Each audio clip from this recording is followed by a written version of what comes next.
According to Kazakh folktales, their ancestors rose from a golden egg hatched by a magic bird called the samruk in the fork between two branches of a poplar tree.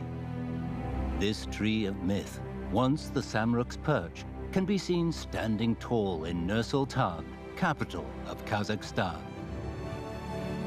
The energy with which the economy has lifted off has injected this new city with a fresh momentum for its development. People from 131 different ethnic groups have come together to mold it into an amazing city of the future.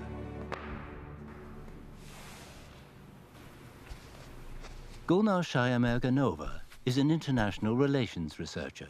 She also practices yoga twice a week. Йога, она дает не только внешний баланс, но в первую очередь внутренний баланс. Такой же баланс должен быть продемонстрирован и в международных отношениях. Когда принимаются важные решения, необходимо смотреть на баланс, чтобы были на пользу, кого затрагивает данная тема. Gulnar graduated from the Diplomatic Academy of the Ministry of Foreign Affairs of the Republic of Kazakhstan. She studied at Columbia and Harvard universities in the United States. Since 2012, she has been a researcher on international relations at Nazarbayev University. Nazarbayev University was founded on an initiative of Nursultan Nazarbayev, first president of Kazakhstan, aiming to develop gifted students with international vision. With many world-leading universities as its strategic partners, it has become the country's leading educational establishment. One of the programs that Gulnar is working on at the university is the export of Kazakhstan wheat to Southeast Asia. Вьетнам. Раньше у Казахстана и Вьетнама практически не было никаких торговых взаимоотношений. Эта страна очень далеко расположена от Казахстана. У нас нет ни общих границ, не имея выход к морю, это очень лимитирует возможности государства. Kazakhstan is famous for the good quality of its wheat, with 2/3 of its wheat being exported. However, as a landlocked country, Kazakhstan could not find a route to export its wheat to Southeast Asia. But on September 7th, 2013, a guest from afar enlightened Gulnar. В 2013 году я работала на Назарбаев университет. И мне посчастливилось стать свидетелем того исторического факта, что председатель Си Цзиньпинь озвучил свою уникальную идею в стенах данного университета. Это произошло здесь, в этом зале.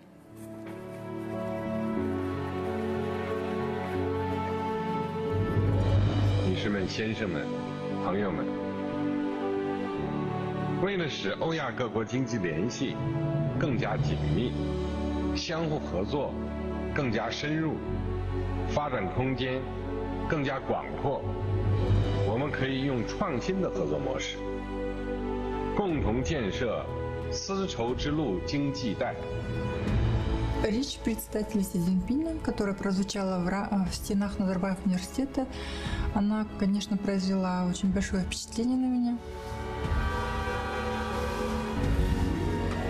1 year after the Belt and Road Initiative was proposed, Kazakhstan introduced its own economic policy named Bright Road to upgrade its own transport infrastructure and open more passages to export their goods.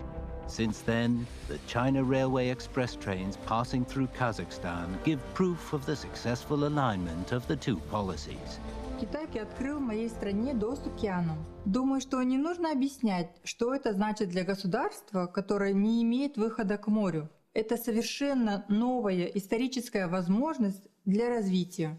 The opening of the China-EU transport links has further inspired Gulnar about what Belt and Road could do for Kazakhstan. It has become the main focus of her research, with over 20 published papers. Полагаю, что выдвижение Китаем такой глобальной, объединяющей идеи открывает век Азии, символизирует подъем азиатских стран, восточное видение глобализации на новых принципах совместного соразвития и комплементарности. In 2015, because of her leading role in Belt and Road studies, Gulnar was invited to set up the China Studies Center of Kazakhstan, and to serve as its director. This non-profit think tank aims to push for progress of the Sino-Kazakhstan cooperation through systematic appraisal and informational analysis. This results in better alignment of the country's development with the BRI. Immediately after the center was launched, Gulnar sent a delegation to China to investigate new export routes for Kazakhstan's wheat. They visited Lianyungang, Tianjin, Shanghai, and other major ports. Their reports submitted to the Kazakh government outlined suggestions for reducing transport costs and trimming of custom clearance procedures to help Kazakhstan engage in deeper cooperation with China. Наш центр единственный в Казахстане, чьи эксперты посетили несколько морских портов в КНР, ориентированных на сотрудничество с Центральной Азией. Поэтому мы хорошо знаем, как на практике развивается инициатива пояса и пути.